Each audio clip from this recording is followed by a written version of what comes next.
Padre, en esta hora yo pido que tú seas el que habla a nuestra vida a través de tu palabra.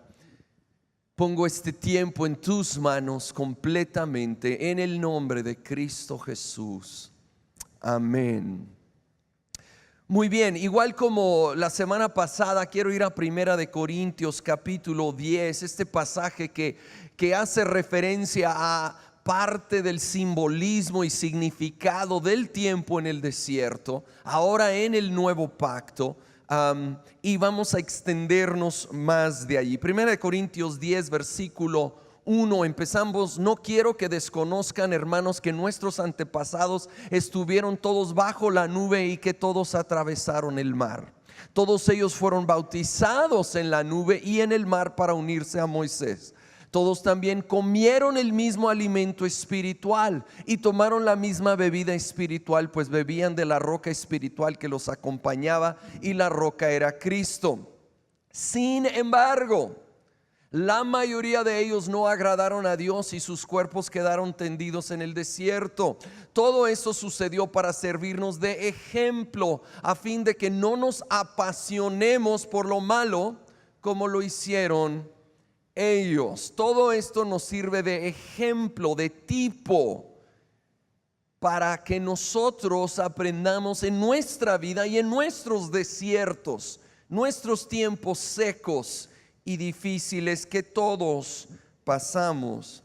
Ahí al final menciona que se apasionaron por lo malo, y creo que algo que quiero que aprendamos bien hoy, aunque no es algo nuevo, pero tenemos que siempre recordarlo. Nos vamos a apasionar de algo, y si no nos apasionamos por lo bueno, eventualmente vamos a caer en pasiones equivocadas. De hecho, si sigues leyendo, si gustas en tu casa, ese capítulo 10 de Primera de Corintios menciona algunas de esas pasiones desordenadas en las que fueron cayendo allí en el desierto. No aprovecharon ese alimento y agua espiritual que menciona y que ahorita voy a mencionar también. No aprovecharon las muestras de gracia en el desierto, por lo cual eventualmente su corazón se fue desviando.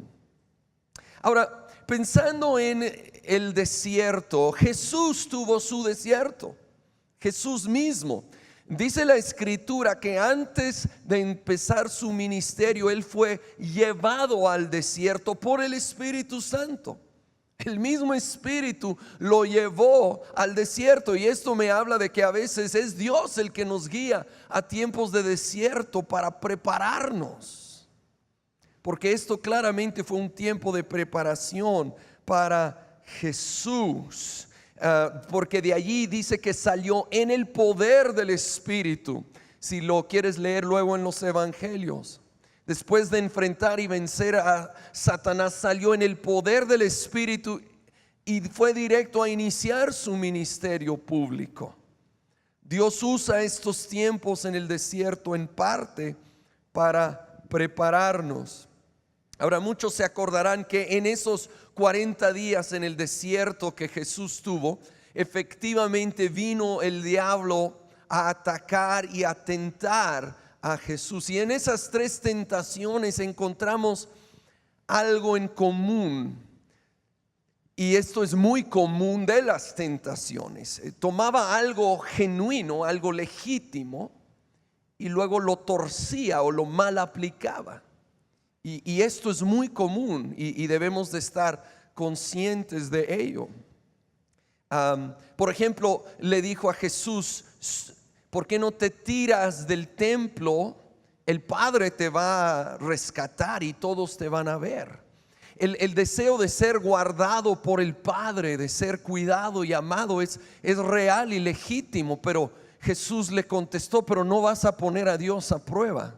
No va a ser a nuestra manera. Y nosotros a veces queremos controlar el cómo va a obrar Dios, poniéndolo a prueba, pero tenemos que recordar que Él es soberano y Él decide el cómo y cuándo hace las cosas en medio del desierto. El diablo le dijo a Jesús que él le daría el gobierno de los reinos de la tierra si se postraba ante él. Ahora, el ser el rey de la tierra le pertenecía a Jesús, y un día toda rodilla se va a doblar y reconocer que él es el rey de reyes. Pero el diablo quiso dárselo a través de un atajo que deshonraba al Padre. Y a veces nos encontramos en situaciones así, sobre todo en tiempos desérticos, donde Dios está haciendo una obra y a veces es lenta y a veces hasta dolorosa, y entra la tentación de buscar un atajo para salirnos, pero un atajo que no honra a Dios. Y como comenté anteriormente durante la serie, debemos de persistir y permitir a Dios terminar su obra en nosotros. Persiste en sus caminos confiando en Él y permite que Él termine esa obra que está haciendo en tu vida durante este tiempo de desierto. Y acordémonos otra cosa que aprendimos desde la primera semana: Dios no usa la ruta más corta. Dios no guió al pueblo de Israel por el camino más directo entre Egipto a Canaán. En parte porque tuvo que tratar con su pasado, y tenemos que dejar el pasado atrás o nos va a ir perjudicando. Y también para prepararlos para el futuro que tenía para ellos. Ahora, también le tentó diciendo: bueno, convierte piedras en pan. Jesús tenía hambre, obviamente, era ser humano, 40 días sin comer, y comer pan natural es totalmente legítimo y no tiene nada de malo. Pero aquí el error era solo enfocarse en el hambre natural, y Jesús le dijo: no solo de pan comerá el hombre, sino de cada palabra que sale de la boca de Dios. Y está aclarando, no solo se trata de saciar el cuerpo, aún con algo legítimo y natural, sino entender que hay algo más allá, y hay el hambre del alma que necesitamos saciar. Y aquí comparó el pan en cierta manera con la palabra. Y esto es algo que vemos subrayado en todo este estudio. De hecho, si notaron, en Corintios dijo que tenían una comida o alimento espiritual en referencia al maná. El maná, ese pan que caía del cielo, y en un lado era totalmente natural, era pan físico, era comida para quitar el hambre natural de todos los días. Pero aquí nos revela que también tenía un significado espiritual. De hecho, Jesús se comparó a sí mismo al maná en el Evangelio de Juan, hablando de que Él era el pan del cielo, y a la vez su palabra es comparado al pan. El punto es, así como necesitamos comer diariamente para fortalecer nuestro cuerpo físico, necesitamos alimentarnos de la palabra de Dios diariamente. Y yo sé que este es un mensaje conocido y básico, pero ¿saben qué? Sigue siendo esencial todos los días, porque es tan fácil descuidarnos y luego nos preguntamos: ¿por qué ando debilitado en mi alma, en mi espíritu? ¿Por qué? Porque no me estoy alimentando. Quiero animarte: asegúrate de apartar tu tiempo para tu alma. Así como no se nos pasa ni una comida, bueno, yo sé que a mí no, ¿verdad? Eso sí no se me va a olvidar. Pues igualmente debo de asegurar que aparto mi tiempo para alimentar mi alma, mi espíritu con la palabra de Dios. Esto debe de ser diario, porque lo compara con el maná, y el maná caía diariamente. Cada día había suficiente para ese día. Sí, lo he mencionado en otras ocasiones. Qué bueno que estás aquí en domingo. Creo que es bíblico congregarnos, estar conectado al pueblo, es parte de lo que Dios usa, pero no termina en domingo. En lo natural, si comes mucho en domingo, te avientas un buffet, todo lo que puedes. De todos modos, lunes tienes hambre y quieres comer, ¿verdad? Algunos al rato, domingo en la noche tienes hambre y quieres, ¿verdad? Y pues es igual con la palabra. Asegúrate de estarte alimentando y fortaleciendo, sobre todo cuando estás pasando por el desierto. Aquí menciona que fueron bautizados en la nube y en el mar. Y bueno, en el mar, al cruzar el Mar Rojo, fue simbólico del bautismo en agua. Y la nube, domingo pasado les estuve hablando de la nube y no ese como archivo virtual, ¿verdad? Estamos hablando de la nube física que representaba la presencia de Dios, que guiaba en el desierto, y que ahora encontramos que representa el Espíritu Santo que nos guía. Domingo pasado hablamos de ser dirigidos por el Espíritu, pero ahora yo quiero enfocarme más en ser bautizados en el Espíritu. Y cuando hablamos de bautismo en el Espíritu, puede haber diferentes maneras de interpretar esto, y algunos separan mucho lo que es bautizar y lo que es ser lleno, y mi interés no es tanto entrar en el tecnicismo. Respetamos distintas maneras de ver exactamente esto, pero para mí en 1 Corintios 12:13 me ayuda a entender que toda persona que se entrega a Jesucristo es bautizado por el Espíritu. Dice, todos, digan conmigo, todos fuimos bautizados por un solo Espíritu para construir un solo cuerpo, ya seamos judíos o gentiles, esclavos o libres, y a todos se nos dio a beber de un mismo Espíritu. Todos somos bautizados con el Espíritu al nacer de nuevo, al entregarnos a Jesucristo. Ojo, pero luego tenemos que seguir bebiendo, y es donde a veces puede haber tal vez diferencias, pero reconocemos aquí en Comunidad Olivo que necesitamos luego seguir siendo llenos, seguir bebiendo más y más del Espíritu Santo en nuestra vida continua. Y creo que ningún pasaje lo deja más en claro para mí que Efesios 5, versículo 18, donde nos habla de esta llenura. Dice, no se emborrachen con vino que lleva al desenfreno, al contrario, sean llenos del Espíritu. Anímense unos a otros con salmos, himnos y canciones espirituales. Canten y alaben al Señor con el corazón. Ahora, menciona y hace un contraste entre ser lleno de otra cosa. Aquí menciona el vino natural, el alcohol, como una ilustración, y creo que se aplica a cualquier cosa en la cual tratamos de llenarnos en vez de llenarnos de Dios.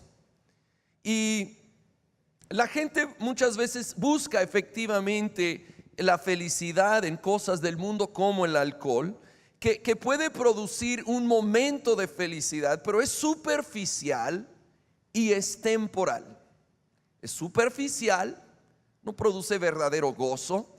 Es temporal, se acaba, y luego muchas veces lleva al desenfreno, causa consecuencias negativas, sea alcohol o sea otra expresión mundana de buscar esa llenura. Y de nuevo, esto le pasó al pueblo de Israel. No se llenaron la mayoría de ellos de fe, de la gracia de Dios, y se fueron tras otras cosas y extremos, y terminaron en excesos destructivos.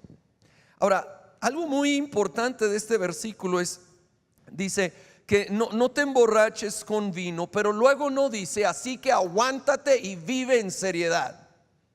No es el otro lado.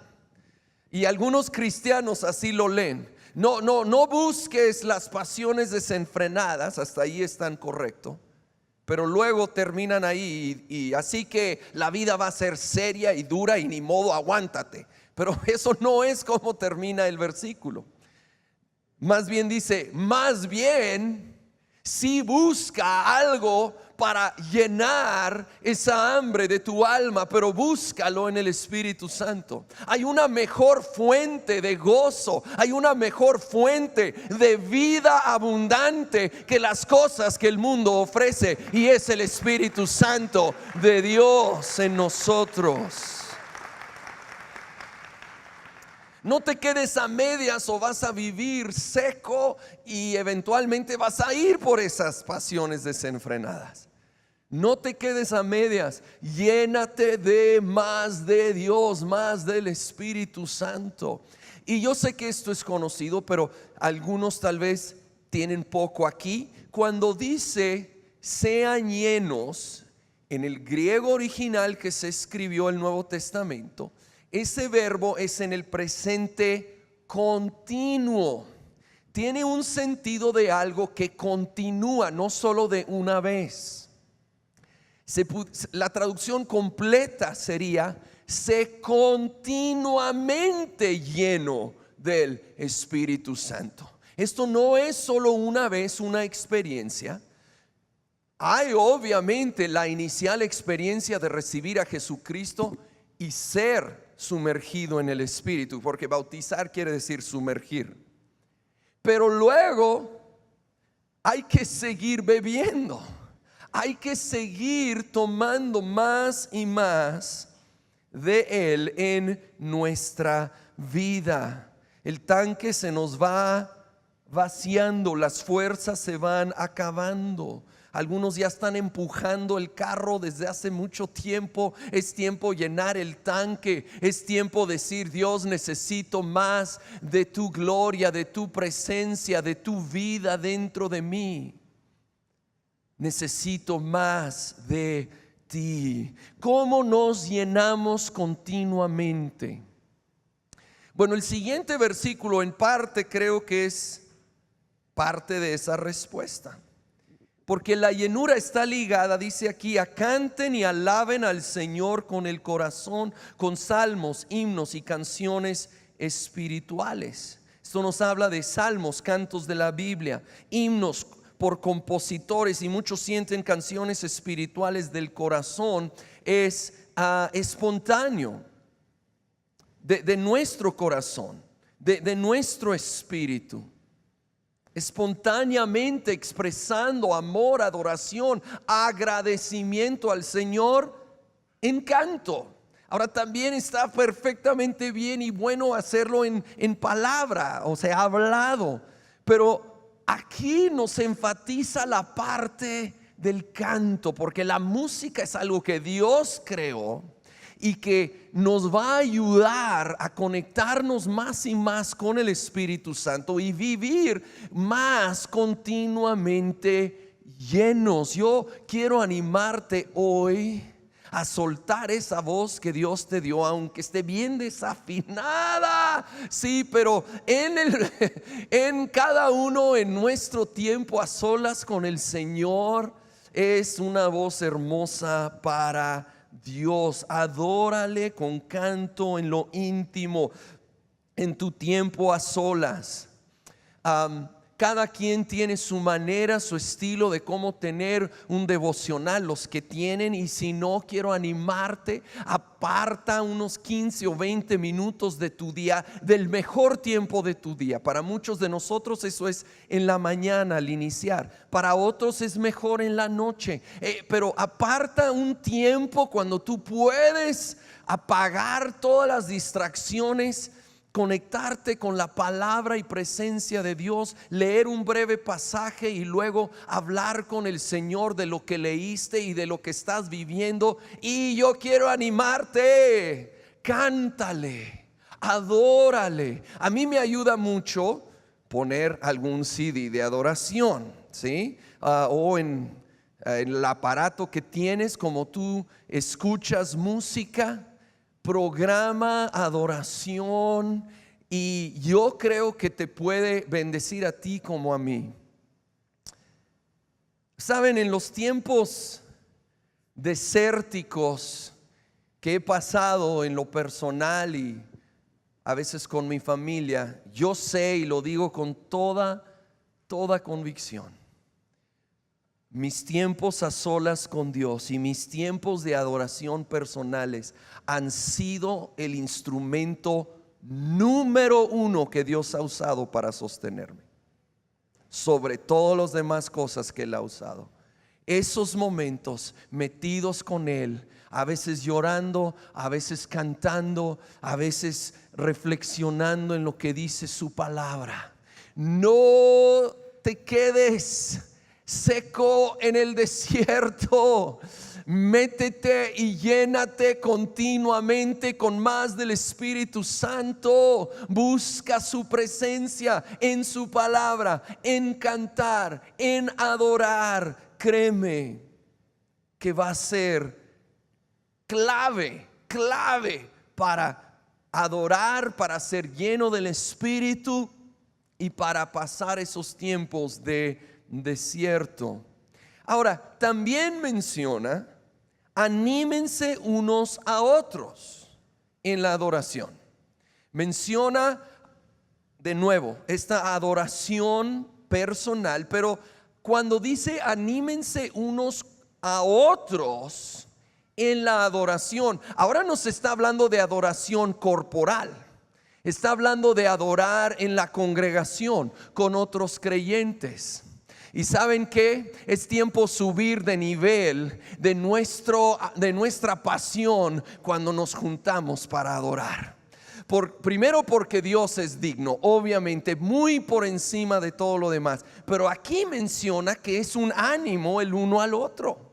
Cuando nosotros de veras adoramos con pasión, es un ánimo. Vamos contagiando a otros a adorar al Señor, ser llenos del Espíritu, glorificar a Jesucristo. Oh, es tiempo y yo les voy a estar animando a que seamos aún más expresivos en nuestra gratitud y adoración al Señor. Saben que hubo momentos en el Antiguo Testamento cuando Dios a veces se manifestaba precisamente a través de una nube.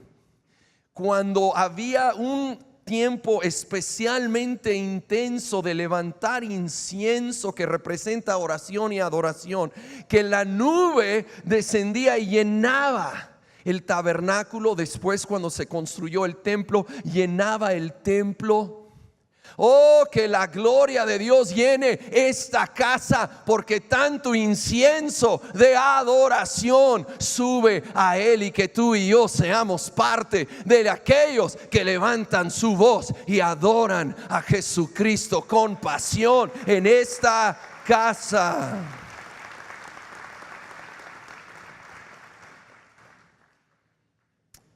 Ahora me llama mucho la atención, volviendo a 1 Corintios 10, el versículo 4.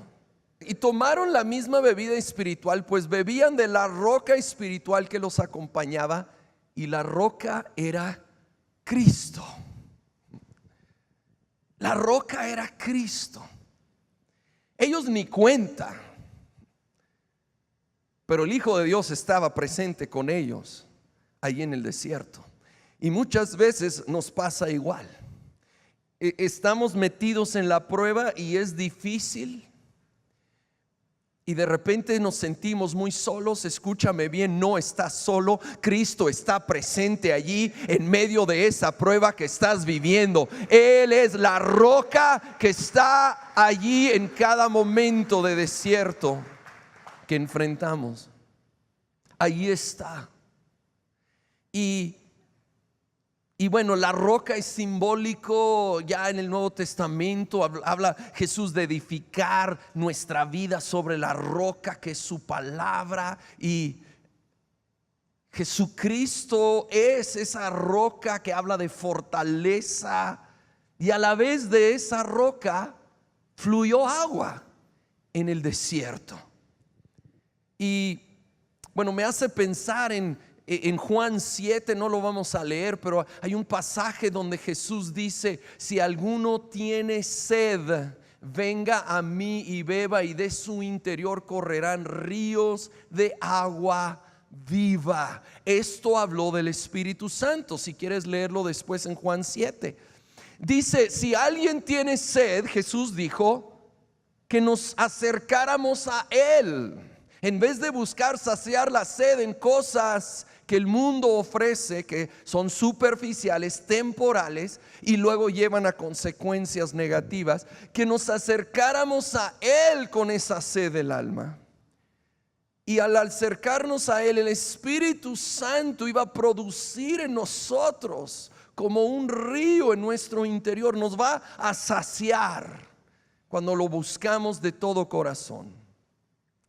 Y luego va a fluir de nosotros, que nos habla de que no solo se va a quedar en nosotros. Y esto es algo crucial. Tenemos que buscar más de Él, no solo para nuestras vidas, sino permitir que luego sea como un río que fluye de nuestras vidas. Es decir, que seamos un instrumento de bendición a los que nos rodean. Que permitamos que Dios use mi vida para animar al otro que está desanimado. Que use mi vida para compartir las buenas nuevas con el que me rodea, que no lo conoce. Permite que agua fluya de ti. Eso honra a Dios. Eso ayuda, anima al que recibe de esa agua. Pero deja de decirte una tercera cosa: ese mantiene el agua fluyendo. Porque cuando yo dejo de dar, se va estancando el agua y dejo de recibir más. Yo necesito buscar más, pero también necesito dar más. Necesito estar bien dispuesto y decirle: Señor, usa mi vida para animar a otros. Usa mi vida para ministrar a alguien. Usa mi vida y Él lo hará. Él es la única fuente de gozo y plenitud duradero, profundo, y que lejos de traer malas consecuencias, produce fruto para bien, para bendición. Ven a la roca eterna que fluye con agua viva. Y hay una última observación. Algunos se acordarán que inicialmente Dios trajo agua de la roca al comienzo del tiempo en el desierto. Ya casi por concluir, hubo otra escena donde el pueblo estaba murmurando y rogando por agua, y Moisés en su enojo golpeó 2 veces a la roca y sí salió agua, pero luego Dios tuvo que castigar a Moisés severamente, de hecho, y siempre se me hacía tan severo por este momento que golpeó la roca 2 veces. Pero cuando leí este pasaje de Corintios, creo que entendí que también en parte era por lo que simbolizaba. Jesús es la roca y Él fue golpeado una sola vez. La cruz es una vez y para siempre. Él pagó un precio para toda la eternidad, para tu salvación y mi salvación. Y algunos tienen una idea equivocada de la salvación, como que es: vivo como me da la regalada gana, voy, confieso mi pecado y ya estoy bien para seguir viviendo como me da la gana. Y luego confieso mi pecado y estoy bien por otro rato. Y eso obviamente no es bíblico. Jesucristo dio su vida una vez por siempre en la cruz. Y ahora Él es el manantial de vida para aquel que quiere rendir completamente su vida y voluntad a Jesucristo. No para luego seguir buscando beber de los placeres excesivos o pecaminosos, sino para hallar ahora tu plenitud en el agua que solo viene de Jesucristo. Hoy créeme que no hay mejor. No hay otra que va a saciar igual. ¿Se van a acabar los problemas? Para nada. Que nadie te lo diga. Todavía va a haber tiempos en el desierto, pero nunca vas a estar solo en ese desierto. La roca, Jesucristo, va a estar presente contigo.